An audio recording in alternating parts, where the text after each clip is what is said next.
Listen carefully. You're not being ignored because you're unlucky. You're being ignored because you were trained to be safe.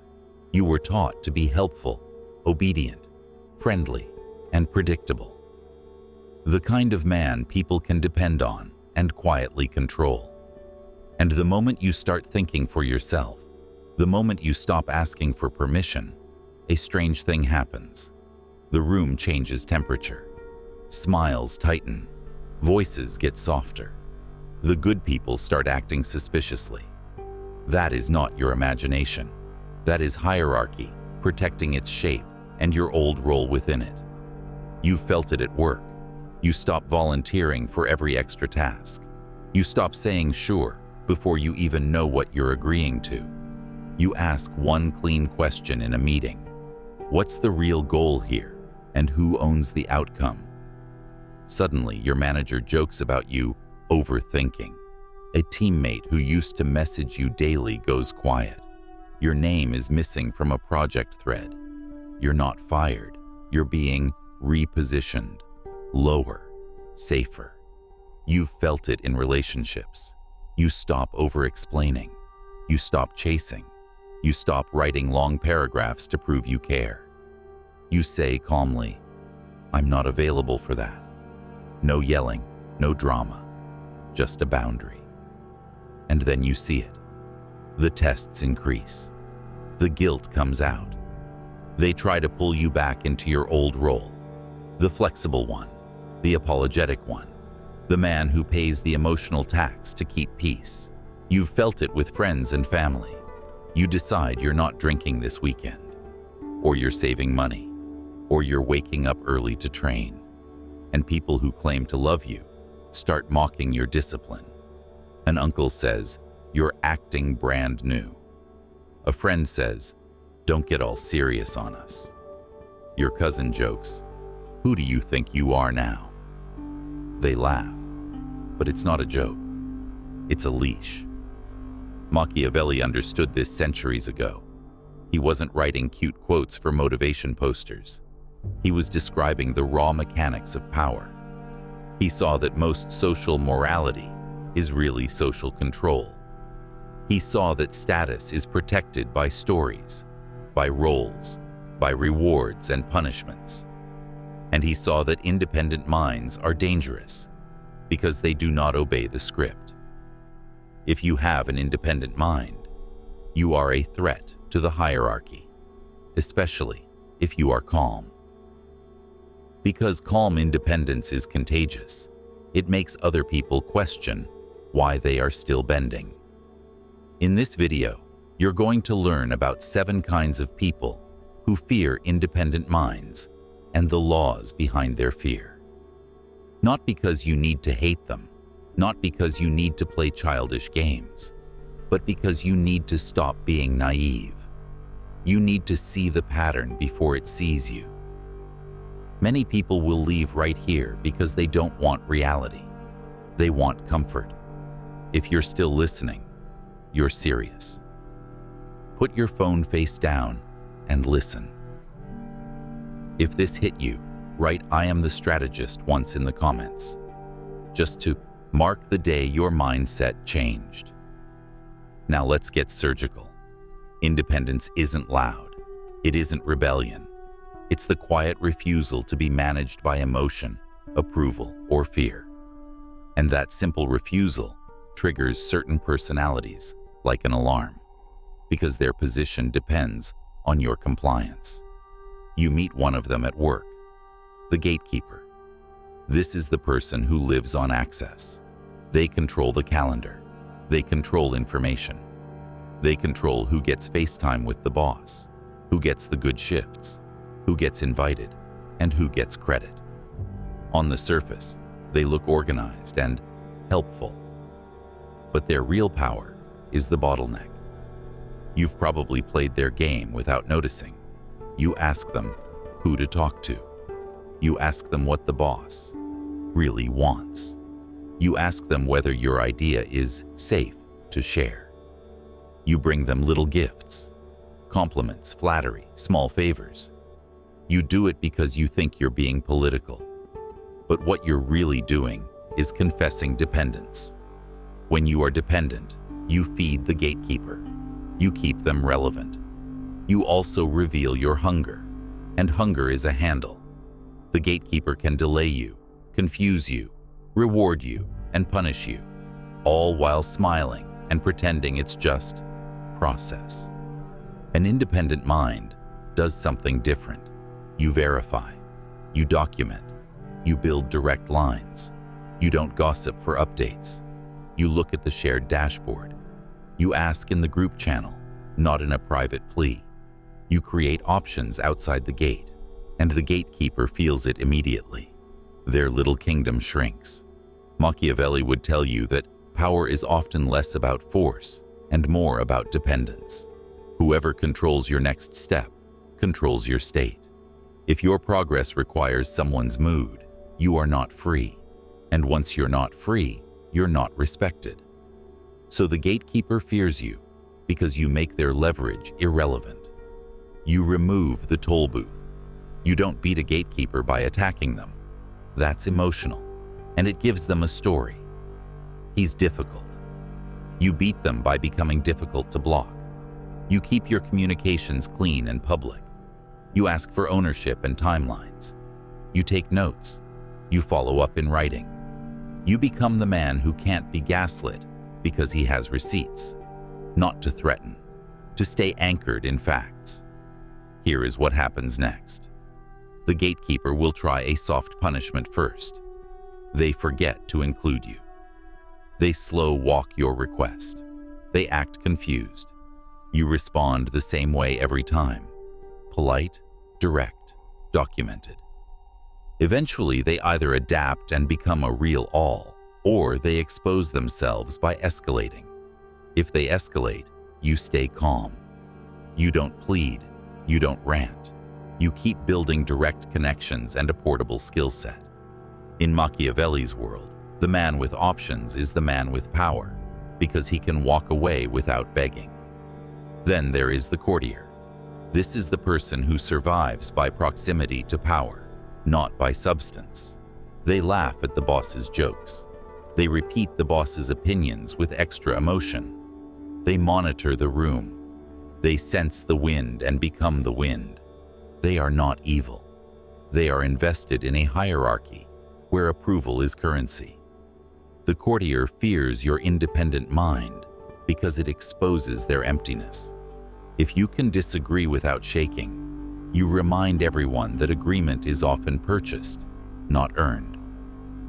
Machiavelli said, "Men judge more by the eyes than by the hands." The courtier lives by that. They manage appearances. They perform loyalty. They want to look aligned even when they are hollow. You see it in a meeting. An evil plan is presented. Everyone nods because everyone is watching everyone. You don't insult it. You don't try to humiliate anyone. You ask two precise questions. What's the cost if this fails? What data supports this assumption? The room gets quiet. The courtier rushes in, smiling too hard. Let's not get stuck in details. We need to be positive. That's not positivity. That's protection of the performance. Your current weak behavior might be to soften, to back off, to protect the vibe. You tell yourself you're being mature, but it teaches the room that truth is negotiable if someone uses the right tone. An independent mind keeps the tone calm while maintaining a high standard. The practical move is to speak in terms of outcomes, not opinions. You don't say, "I don't like it." You say, "This creates risk in these areas, and here's a safer path." You make it about the mission. That is Machiavellian at its most clean. You align with the goal, not with personalities. You become helpful in reality, not to egos. When the courtier can't control you, they will try to isolate you. They will hint that you're not a team player. They might exclude you from lunch. They might act friendly in public and cold in private to test if you'll chase. Don't chase. Don't explain yourself. Keep your work tight. Build lateral relationships with people who respect competence. Over time, the courtier has one weapon: social narrative. You counter it by being consistent and producing results that are hard to deny. Now you meet a different type, often outside work, but sometimes inside. The moraliser person uses morality as a weapon. They don't say, "Do what I want." They say, "A good person would do what I want." They wrap control in virtue. They weaponize words like selfish, toxic, ungrateful, real man, and real friend. You've seen it with family. You decide you're not lending money again. You've done it before, and it never comes back. You say no, calmly. The moralisers are in with disgust, disguised as disappointment. "Wow, I thought you were different." Or, "After everything I've done for you." They want you to pay the shame fee. You've seen it in relationships. You stop being available on demand. You stop replying instantly. You stop letting emotional storms dictate your schedule. Moraliserizer. If you loved me, you would. They make your boundary into a character flaw. They take your limit and try to label it as cruelty. Machiavelli would tell you that people use whatever language the culture rewards. In many circles, morality is a status game. The moraliser's power by positioning themselves as the judge. If you accept their frame, you are already convicted. Your weak behavior is arguing morality with them. You try to prove you're good. You list all the times you helped. You explain your intentions. That is a trap.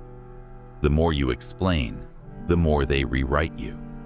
You become the defendant, and they become the prosecutor. The power shift is to refuse the courtroom. You don't debate your character. You state your decision. "I'm not doing that. That doesn't work for me. I'm choosing something else." Short, calm, no apology for having limits. And when they throw a label at you, you don't catch it. You let it fall to the floor. This is where Machiavelli's cold clarity matters. He said a ruler must learn how not to be good when goodness makes him prey. That doesn't mean you become cruel. It means you stop letting the label good be used to steal from you. You can be kind, but you are not obligated to be compliant. The moralisers try to shut down your independent mind because you can't be bought with shame. Then there is the savior. This type is seductive because they seem to be able to help. They offer advice you didn't ask for. They worry about you. They want to rescue you from your own choices. They will say things like, "I just want what's best for you." But the hidden demand is, "Stay smaller so I can feel needed." You see it when you start leveling up. You join a gym. You cut distractions. You start studying. You start building a side business. The savior appears with soft concern. Don't overdo it. You're changing. You're going to burn out. Sometimes it's a friend. Sometimes it's a parent. Sometimes it's a partner. The words sound caring, but the timing is suspicious. It's always when you become less controllable. Sometimes the savior gives you gifts, but the gifts come with a leash. They help you with rent. Then they tell you how to live. They introduce you to people. Then they expect you to stay loyal to their circle. They comfort you. Then they use your vulnerability as a reminder that you need them. Your weak behavior is taking their fear as wisdom. You slow down to keep them comfortable. You accept their help even when it comes with strings attached. You start asking them for permission again, like a child. You start shaping your goals to fit their comfort. Machiavelli would say, dependence is a chain, even when it's padded. The savior creates a soft hierarchy. You are the one being guided. They are the ones who know. And the moment you don't need them, their identity cracks. That's why they fear your independence. Your growth threatens their role. The practical move is gratitude without surrender. You acknowledge their care without letting it steer you. I hear you. I appreciate that. And then you continue. You don't argue. You don't sell your vision. You don't seek their blessing. You treat your life like a mission, not a committee. If the savior escalates, they may become dramatic. They may cry. They may accuse you of abandoning them. They may suddenly get sick whenever you're about to focus. Stay steady. Your job is not to manage their emotions. Your job is to manage your direction. In Machiavelli's terms, you keep control of your state. You do not hand the keys to someone who wants to drive you back to your neighborhood. Then comes the boss without rank. This is the person who tries to command you, even when they have no authority over you. It could be a colleague who assigns you tasks as if they own you. It could be a friend who decides the plans and expects you to follow. It could be a partner who treats your time like property. Their style is entitlement. You see it in small moments. A coworker drops a message. Can you handle this by the end of the day? No context, no request, just an order. Or a friend texts, we're out tonight, be ready at 9. Tonight, the partner says, I need you to come right now, as if you have no life. Your weak behavior is compliance with a smile. You don't want conflict. You don't want to seem harsh. So you do it. And each time you do it, you teach them a lesson. You can be commanded. Then they command more. It grows like mold. Machiavelli would call this a problem of boundaries and reputation.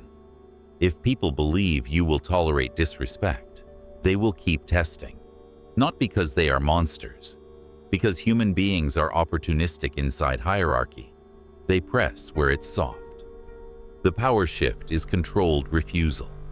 Not anger, not sarcasm, just a firm reset. I can't do the end of the day. What's the priority and who agreed to this timeline? Tonight doesn't work, I can say. Or, I'm not available on demand. Ask, and we'll coordinate. Notice what you're doing. You're moving from being commanded to negotiating terms. You're making them treat you like an equal actor, not a tool. The boss without rank fears your independent mind because it breaks their fantasy that they can own pieces of you. Sometimes they push back with aggression or guilt. They might say, wow, okay, I guess you're too busy for us. Or, you've changed. Or, you're making this harder than it needs to be. Stay calm. You're not fighting them. You're training them. In Machiavelli's world, your reputation is built through repeated, predictable boundaries. When you hold the line without emotion, people adapt, or they leave. Either outcome is clean. Now we get to a type that thrives in every social group, the gossip broker. This person collects information and trades it like currency. They know who's sleeping with who's unhappy, who's planning to quit, and who's insecure. They act friendly. They act curious, but their absolute pleasure is leverage. You usually meet them during a vulnerable moment. You're annoyed at your boss. Your partner hurts you. You feel misunderstood. The gossip broker offers a safe face.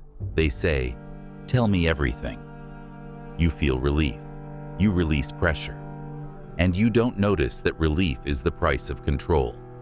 The gossip broker fears your independent mind for a simple reason. They can't read you. You don't overshare. You don't vent to them. You don't reveal your next move. You speak in controlled sentences. You listen more than you talk, and that starves them. Your weak behavior is emotional leakage. You tell them your frustrations because you want relief. You confess your plans to seek validation. You hand them your blueprint. Then one day, in a meeting, you hear your private words coming out of someone else's mouth, twisted into a narrative. You feel betrayed. But Machiavelli would say you were careless with your information. He warned that people often appear one way and act another, and that appearances are used for advantage. The gossip broker is living proof. They fear independent minds because they are disciplined in speech. They are hard to trap, hard to frame, hard to blackmail. The practical move is to stop using social spaces as therapy. You pick one trusted person, maybe two, for honest conversations. Everyone else gets a polite version. You answer questions with facts, not feelings. If asked, "How's work?" you say, "Busy, making progress." If asked, "What are you doing next?" you say, "Exploring options." You are not being fake. You are being selective.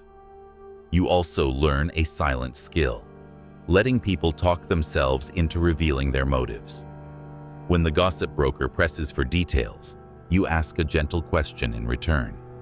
Why do you ask? You don't accuse. You ask. Watch how they react. A clean person answers cleanly. A broker gets slippery. There is one more type, and it's the most dangerous because it feels like love. The charmer. This is the person who uses attention to control you. They praise you when you conform. They withdraw when you don't.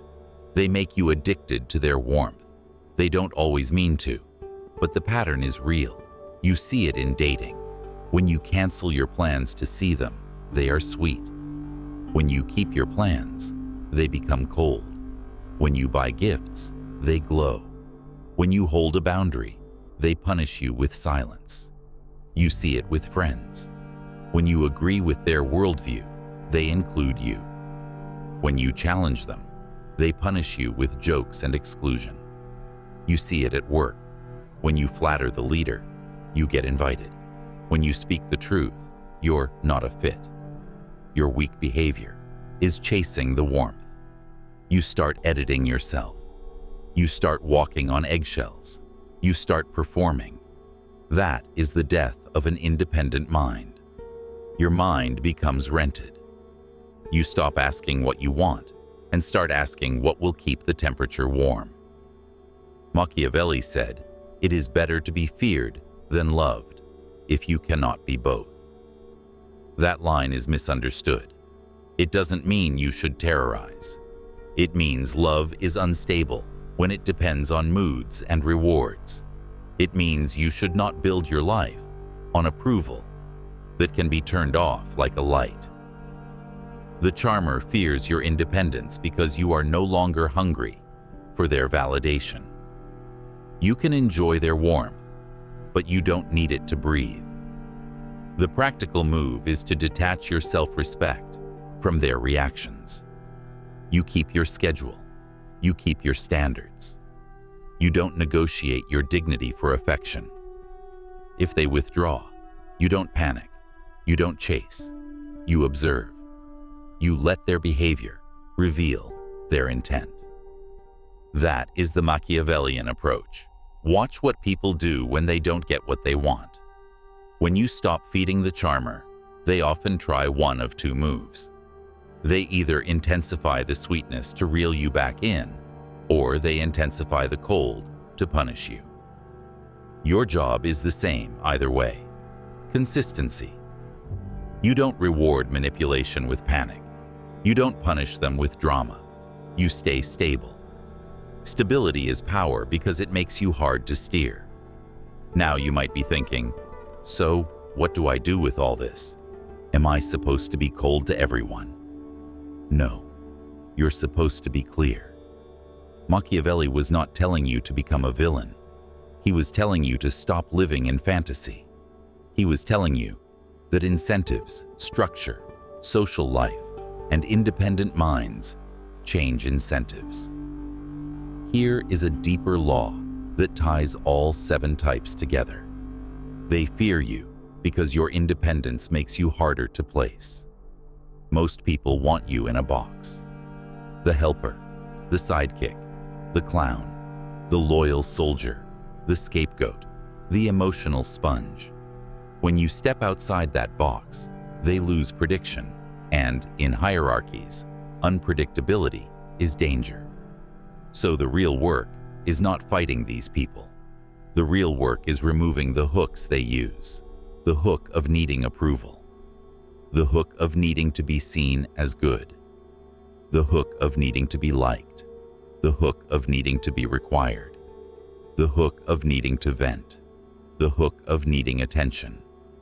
When you remove those hooks, you become free. That freedom shows up in your daily behavior. You stop answering every message instantly. You stop filling the silence with explanations. You stop telling everyone your next move. You stop doing favors that create resentment. You start choosing where your energy goes. You start building skills, money, health, and relationships that don't require you to beg. And when you do that, the hierarchy reacts, not always violently, often quietly. First comes confusion, then comes subtle tests, then comes narrative. He changed. He thinks he's better. He's selfish. He's hard to work with. Notice how the story is always the same. It's an attempt to drag you back into the old role. If you do not apply what you've learned, here is what happens. You keep drifting into other people's agendas. You keep paying the approval tax. You keep getting promoted in responsibility, but not in respect. You keep being needed, but not valued. You keep attracting partners who love your compliance, not your core. You keep being the man who holds everyone together while no one has you. Over time, that creates a specific kind of bitterness. Not loud bitterness, quiet bitterness. You start doing good things with a hidden anger. You start helping while feeling used. You begin smiling while feeling invisible. You start numbing yourself with distractions because you don't know how to say no. And that bitterness will either make you passive or cause you to explode and ruin your relationships. Either way, you lose. If you do apply this, your life becomes simpler and stronger. People stop getting free access to you. Your yes becomes rare and meaningful. Your no becomes clean and unemotional. You build a reputation. You are fair, consistent, and not easily moved. That reputation attracts better allies. It also scares away the wrong people. You start to see who respects you and who only liked your usefulness. When you stop being easy to command, the boss without rank either learns to treat you with respect or disappears. When you stop feeding information, the gossip broker loses interest. When you stop buying shame, the moral leverage. When you stop being guided like a child, the savior either adjusts and becomes a real supporter or reveals their need to control. When you stop performing for warmth, the charmer either learns to meet you with mutual respect or shows they valued your obedience only. This is not cruelty. This is not a game. This is understanding reality. You are not manipulating people. You are refusing manipulation. You are building a life that is hard to hijack. Machiavelli would tell you that a wise ruler doesn't wish people were different. He works with what people are. He accepts that many will follow incentives rather than ideals. He accepts that appearances matter, and so does control of resources. You don't need to become paranoid. You need to become precise. There is a small cameo here from Sun Tzu, and it's only one sentence. Know the terrain. In social hierarchies, the terrain is incentives. Once you see that, you stop taking things personally. You stop saying, "Why are they like this?" You start saying, "What do they gain if I stay dependent?" And that question changes everything. So here is the integration that makes this usable. You build independence in 3 places: your mind, your time, and your money. Your mind means you think before you speak. You regulate your emotions before you make decisions. You don't let guilt or praise drive your direction. Your time is your calendar. You decide what gets access. You stop reacting. You start scheduling. Your money means you reduce desperation. Even a small emergency fund changes how you speak to a gatekeeper, how you set boundaries without fear. You also build independence in your social position. You stop having one social home where everyone knows your weaknesses. You develop multiple arenas: work, training, learning, business, and a craft. When one arena gets political, you are not trapped. Machiavelli understood this as well. That faction controls a ruler who relies on it. A man who has multiple sources of stability is harder to corner. Then you practice a specific behavior: controlled distance, not isolation. Distance. You don't overinvest early. You don't merge your identity with a group. You don't make one person your entire emotional supply. You keep your own routines. You keep your own goals. You enjoy people, but you don't belong to them. When someone tries to hook you, you name the pattern internally why, and you respond with a boundary, not a lecture, a boundary. Short, calm, repeatable. The first time you do this, it will feel uncomfortable because you were trained to smooth things over. You were taught to make people feel okay. But power is not comfort. Power is the ability to hold your position without needing permission. You might notice the urge to over-explain. That urge is the old training. It's the child part of you that thinks, if they understand, they will approve. But approval is not the point. Understanding is not required for your boundary to be valid. This is a hard lesson, but it's clean. You don't need consensus to act. Watch what happens after you hold your position for a month. Your nervous system changes. You stop feeling guilty for being a man with standards. You stop feeling anxious when people are unhappy. You start realizing that many people's displeasure is just the sound of losing access. You also become calmer in conflict. Not because you enjoy conflict, because you stop seeing conflict as danger. You see it as information. When someone reacts badly to your independence, they are revealing what they were getting from your dependence. That revelation is a gift, even if it stings. And here is the final piece that makes it Machiavellian, without turning you into a clown. Independent minds don't announce themselves. They move. They don't debate. They decide. They don't threaten. They build. They don't chase. They choose. They don't try to win every moment. They aim for position over applause. Machiavelli wrote that a leader must be able to use both law and force, like a man and a beast. For you, that means you can be civilized and still be firm. You can be polite and still be immovable. You can be warm and still be selective. That combination is what people respect, even if they don't admit it. So please take what you learned and apply it to a real-world challenge this week. Pick one place where you've been too available. One person who assumes your yes. One situation where you keep having to explain yourself, and practice the clean response. No. Or, that doesn't work. Or, I can do this, not that. Then go silent. Let the silence do the work. The first few seconds will feel like danger. It's not dangerous. It's withdrawal from approval addiction. If you liked this kind of surgical truth, you already know what to do. Keep the channel closed.